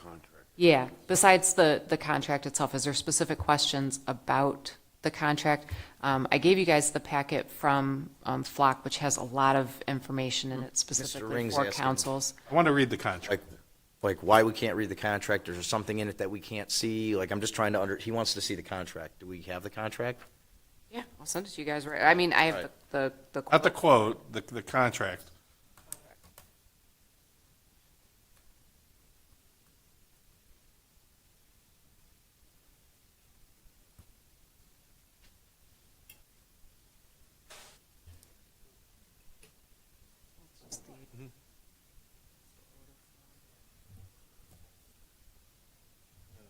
Yeah, I'll look. If I'm sure I've got it in here somewhere. My computer's running a little bit This is only slow. second reach. You can always send us the contract. Yeah, I don't need it right now. Yeah, just before, Yeah, you're not before the gonna vote. you're not gonna get through that in an I don't have hour. a problem with it. No. Okay. Before the vote, yeah. That was the first. I just wanted to ask that. And then Mr. Kaufman had a question. Then Ms. Glenn. Yeah, I just have a question for our. Your mic on? Turn your sir? mic on. Sorry, I thought I turned it on. My bad. I know, right? I had a question for you. With the price increase, is there an option for the city to self-insure our Flock cameras? So we put them under our insurance. If there's any damage, we take the liability for that. We say, okay, we're going to pay for a new Flock camera instead of paying an extra $3,000 a year. Is there an option for the city to self-insure them? So that's an excellent question. I candidly can't speak specifically to those options. Certainly, we're happy to discuss further with you. Again, what we're offering again is that small additional increase of approximately I think it's $500 for this program to make sure that any issues of vandalism are appropriately covered. If the city chooses to do any other mechanisms, our team would be happy to have conversations. Candidly, I'm not the best person to answer that. So I'm just not sure in terms of the mechanisms of what that would actually look like. Okay. Would we own them or leasing them through Flock? The cameras are leased. Okay. The data is owned by the city. Okay. All right. Thank you. Ms. Glenn. Thank you, Mr. Lombardo. I had the same concern as Justin did regarding the Los Angeles situation, because I also did read about that, the 30, whatever it is, it's about a third of the stolen vehicles are coming back that they're really not stolen. And is that just a clerical error? Because I did read that there was more to it than that. So maybe, Mr. Kane, you could address that. is the Flock system making errors? Is it, as far as reading license plates and marking vehicles as stolen? Sure. Again, Flock does not mark vehicles as stolen. The way it works is by utilizing the National Crime Information Center database. That's what informs a lot of the alerts that go out to law enforcement. With regard to our specific accuracy rates, it's approximately between 94 and 95%. With regard to 30+% being misread, again, that doesn't line up with our overall metrics. I can't speak to specifically if a law enforcement officer entered in, a wrong number or simply read it wrong during an investigation. But at a high level, our accuracy rate is approximately 95%. So that would not be consistent with. So you have a 5% error rate, roughly. So that could happen now. So 5% is maybe Flock related, and the rest of it is, like Ms. Wagner is saying, is clerical, entering it wrong, forgetting to update, that type of thing. It's not really clerical. So maybe there was a stolen vehicle or a warrant on someone and an agency neglected to take it out, because those things get entered by us and then we have to take them out. And some places get super busy. It's not an excuse that by any means at all you would not have a job in Twinsburg if you didn't. But I'm saying some places it somehow falls through a crack of a huge agency that I know there's one agency I called for something and they were 96 calls deep before they could even get to my call. That was an emergency that I was calling about. But she was like, I'm sorry, we're 96 behind. So what I'm saying is all those things that are coming through, one might have not been taken out of the system or whatever. That agency puts it in the system. Flock has nothing to do with that. Flock literally, it's on our screens, and all it is like a shot of something, but I don't see it unless I'm looking for it. And when I look for it, I have to, when I start my shift tonight, when I go in, I will put in my information, my driver's license number, all my information, so now they know it's me logged in. It comes back to like my phone to verify that it's me. And then when I do have to run something, like say I want to put ABC 1, 2, 3, 4 in there because they just hit somebody, hit and ran, I would put that in, but I have to put my call card number that coordinates with that just happened. I hit skip because we make call cards for everything that happens in law enforcement. It gets itself a call card. So we know you can come back. That's what you would get in a public records request. You would request that call card. So you would pull that up, and so they know that that's what it came to. And the reason that it was a hit skip or a murder or something. I would type that in there. Then I would put my search parameters, what I want to search. Where? Like, do I want all of Ohio? Do I want just a certain agency? Do I want to do 7 days? Do I want to do 24 hours? Do I want to do 30 days? Then I click it and I hit it. And then it brings up what I want to see, if it's even there.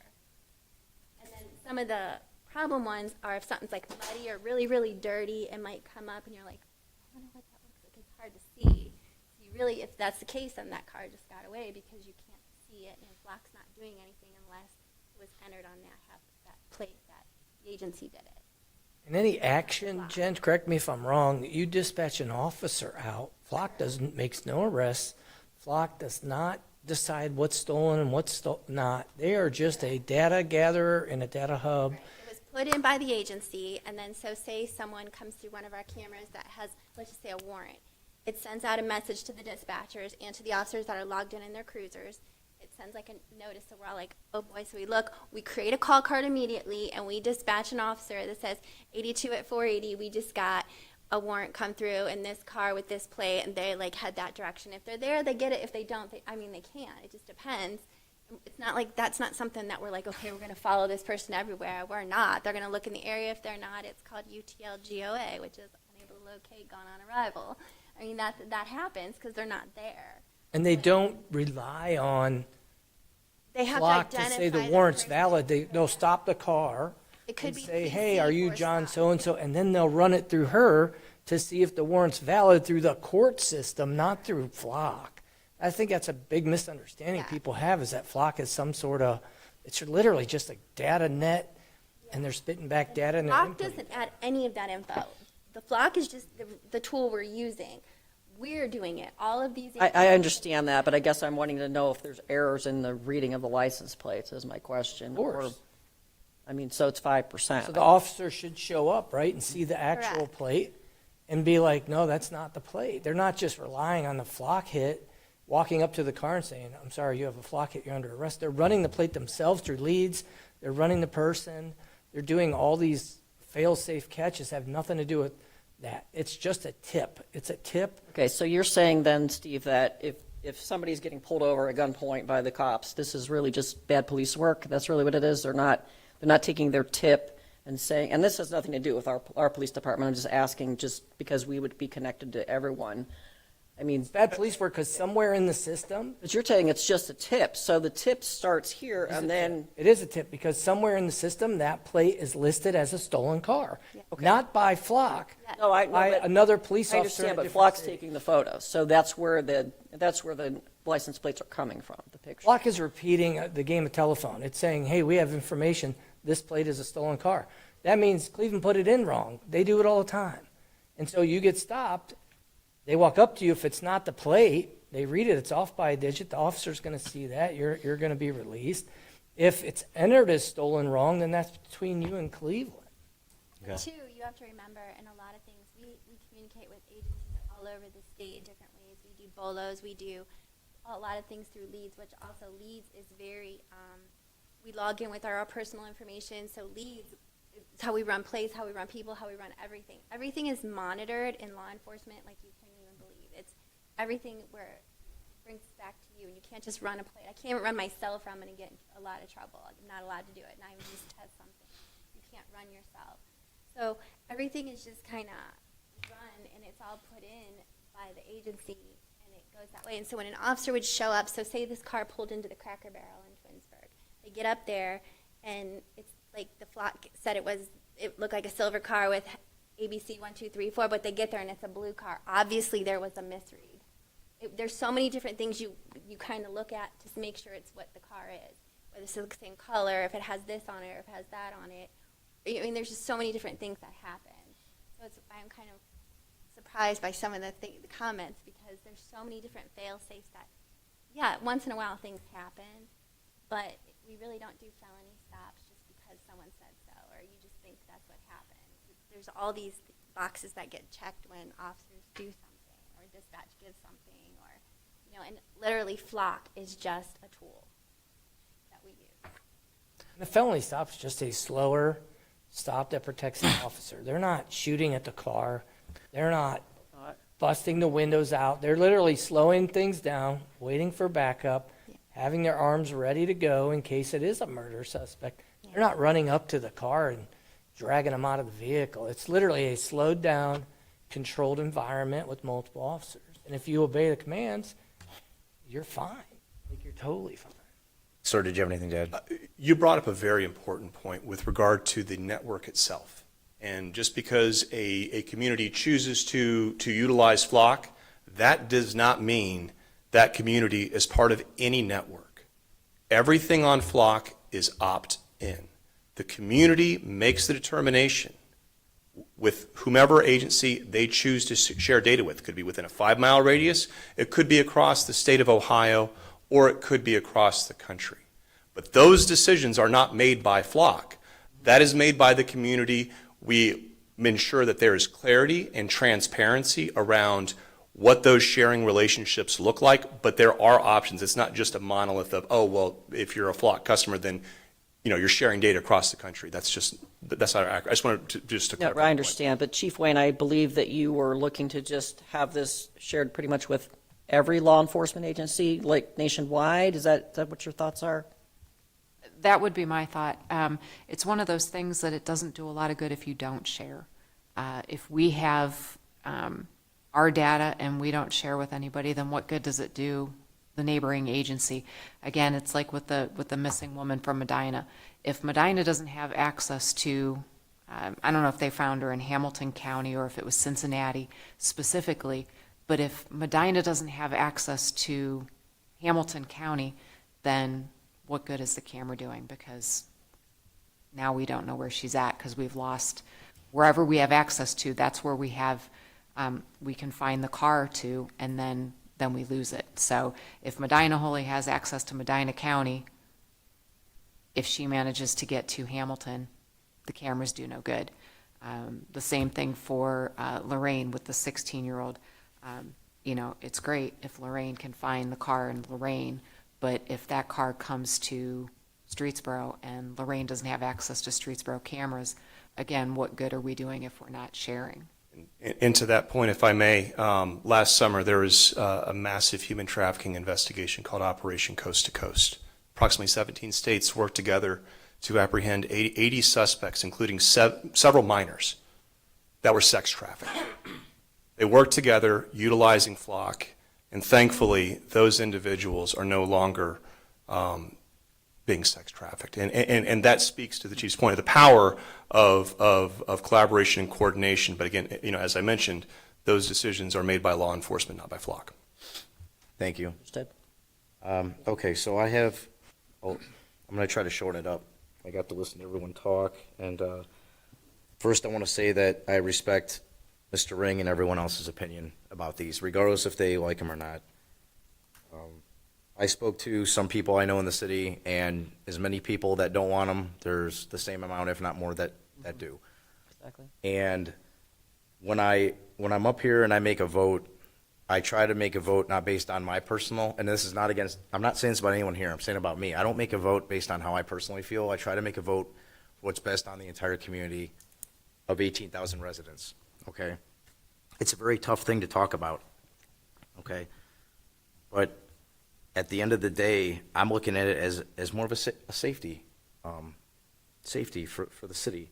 And, you know, I'm not a police officer, but I've been on some serious emergencies at work where people have been murdered at point-blank range in the head, and our area did not have flocks, whether they would have been caught within 5 minutes, 10 minutes, or 30 minutes.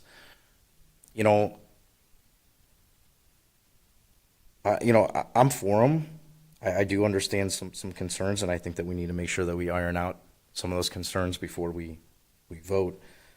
But at the end of the day, I'm looking at this as a safety issue, and I think they can do really well. Again, many want them. Many don't want them. You know, I was thinking it while I was up here, hospital systems have access to all of our medical records, and we go there, and we trust the staff that they're not going to share our medical information. And there are a lot of healthcare providers that get fired weekly for violating HIPAA. So they get monitored, they search it, they get caught, and ultimately they get fired. I think that we need to make sure that that is happening here. I trust, and I have to trust our police chief and her department. The mayor hires directors to run this city. I am not a police officer, and I'm not going to pretend like I'm one. I'm not a police chief, and I'm not going to pretend like I'm one. So I trust our police department. I have to trust our police department. I cannot micromanage any of these departments. So that's really all I have to say. I do respect your opinion, and I'm not going to sit up here and debate with you either, because I respect you. I respect what everyone else in the room has to say. That's how I feel, and when I vote, it's going to be a yes, and I hope that it benefits 18,000 residents in the city. That's all I have.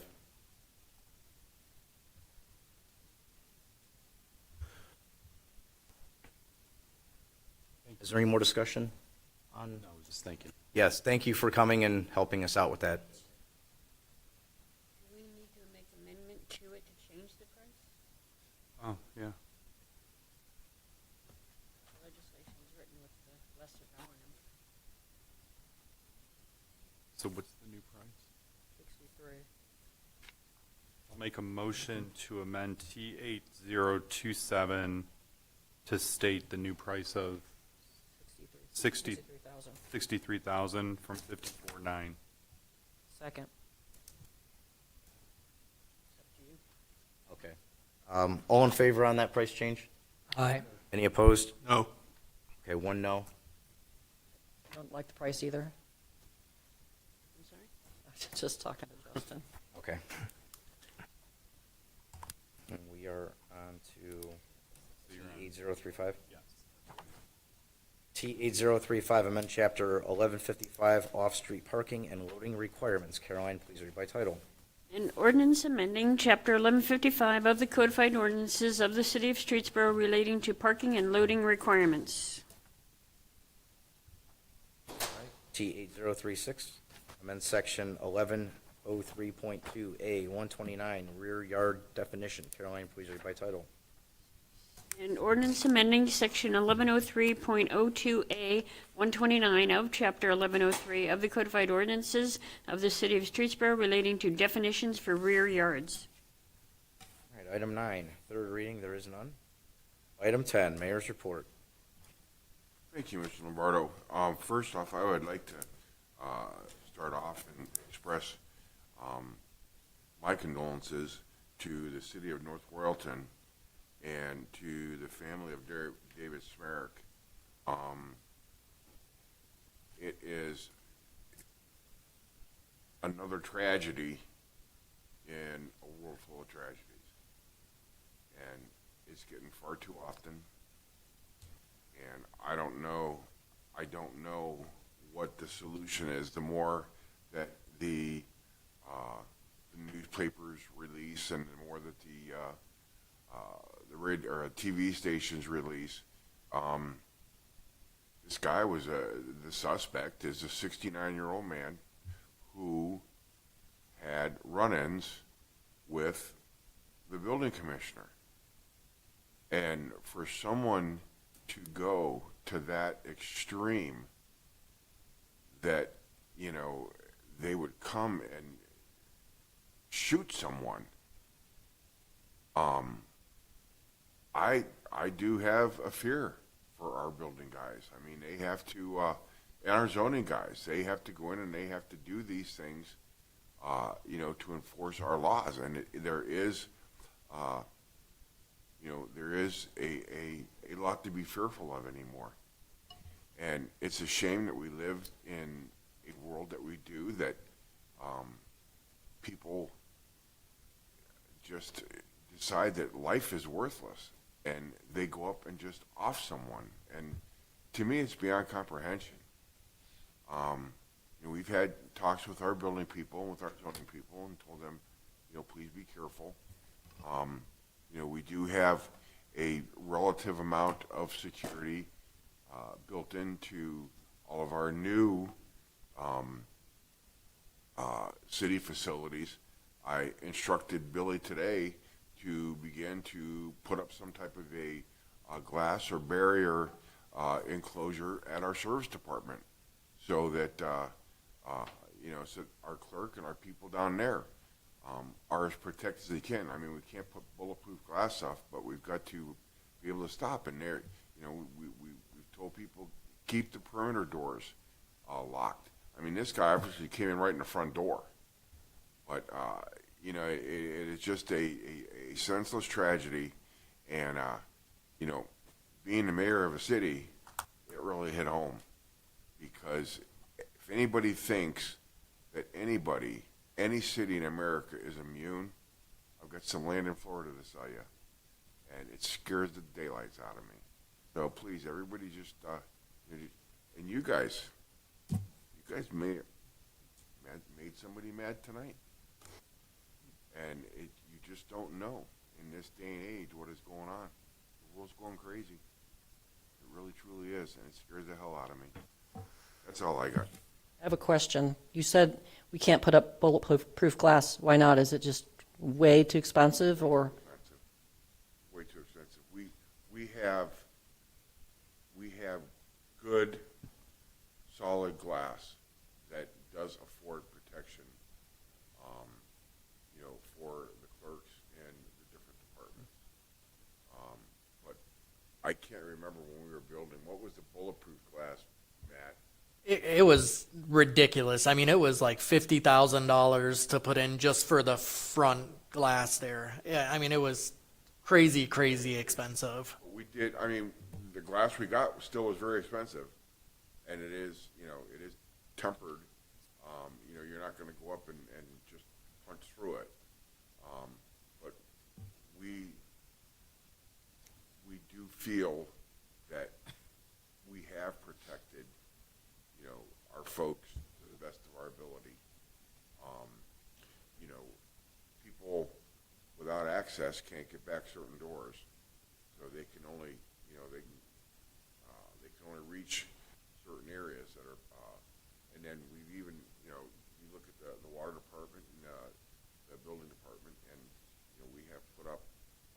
what I believe is nothing is absolute, Mary Ann. Nothing is absolute. Understood. I was If just, someone is hell-bent on doing something, they're gonna do it. Mayor, I just have a question for you. Do you have panic buttons at the departments, at all the departments, like the service and here at all, or Parks and Rec? Yeah, we have them at City Hall. We have them both at the Water Department desk and the Building Department desk. We have them at Parks and Rec in the front of the building and in the back of the building. We don't have anything right now at the Service Department. It's one thing that Billy and I are working on, as well as enclosing the area at the front. But the people that get in, a lot of our public coming in definitely have the panic alarms. Because I know I've been up there a few times and, open up the door, walking in, anybody in here? Sorry. Does the city have a policy in place, or do you have a policy, Mayor, that allows, don't answer if trade craft or stuff you don't need known, but do you have a general policy that allows certain members of the staff to be armed? All right, that's something we should look at. Yeah, but if the city can't override it under home rule and allow certain members of just like the schools do, it's the same statute, you can allow members of your staff to be armed and properly trained. I would encourage it. The fastest thing to take a shooter down is somebody that the shooter's going after. It takes officers time to get here, and I would support legislation to arm certain individuals and make that information non-public, so that if somebody does come in here and decide they're going to kill a couple of you, they're not going to get all of you. They may get the first 2 or 3, but then somebody can put bullets on bullets. That's the only thing that stops a bad guy with a gun is a good guy with a gun, and you're going to be waiting on patrol officers. You're going to have a lot of more dead people. So I'd encourage, if we don't have a policy and a statute, let's put something together.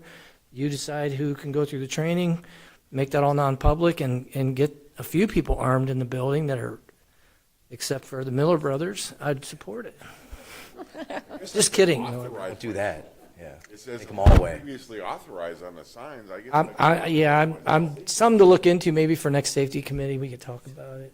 That'd be something I think Justin would get behind.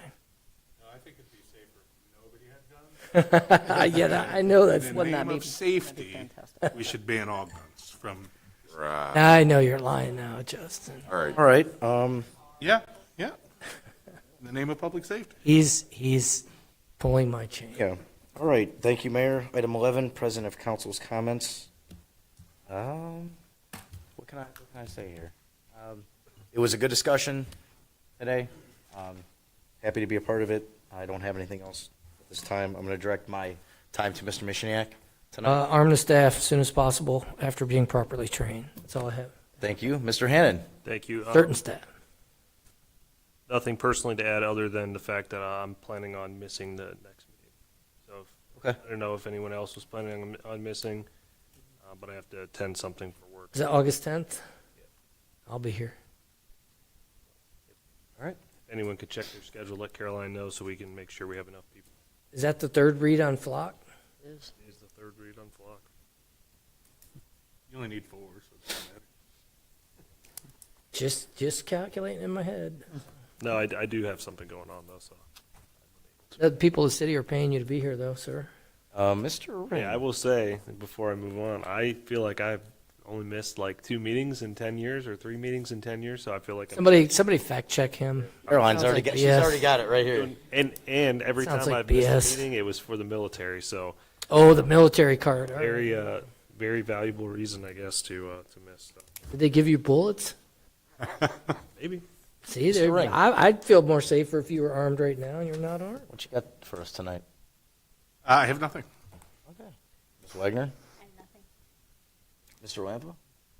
Just want to say thank you for speaking up. I personally appreciate when residents come and I can listen to your point of view, and I agree with what Tony said. It's very hard to read Facebook about all the Flock haters. And again, I commend you for coming here, speaking up.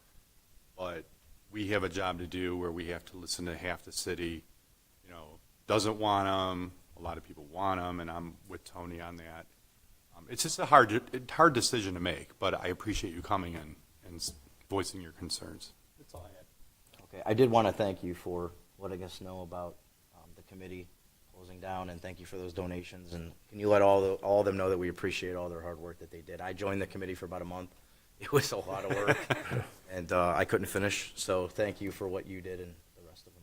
Ms. Glenn. Thank you, Mr. Lombardo. I want to say that I do agree with you that sometimes our decisions are very difficult, and we have to try to take the entire community's best interests at heart and decide what is best for the entire community. And it's not just about what I think, what my personal opinions are. It's about what's best for the community. So I just am in agreement with you that that's how I think also. That's all. All right. Item 13 is motion to recess. Would you like to dismiss your directors before we go into? Yeah, everybody but Patrick can go home. Patrick must be armed. Joe has. Make a motion to recess into executive session. Second. We have a motion and a second to Who was the recess. second? You have to say the reason. I'm the second. What's that? Who made the motion? He did. Mike made a We have to say the motion, reason Marianne on the was record. second. You have to say the reason. We are going into motion to recess an executive session to consider pending or imminent court action. We need a roll call, please, by Caroline. Mr. Lampa. Yes. Ms. Glenn. Yes. Mr. Mishniak. Yes. Mr. Hannon. Yes. Ms. Wagner. And Mr. say Ring. yes. Yes. And Mr. Lombardo. Yes. Okay, thank you. We are in executive session.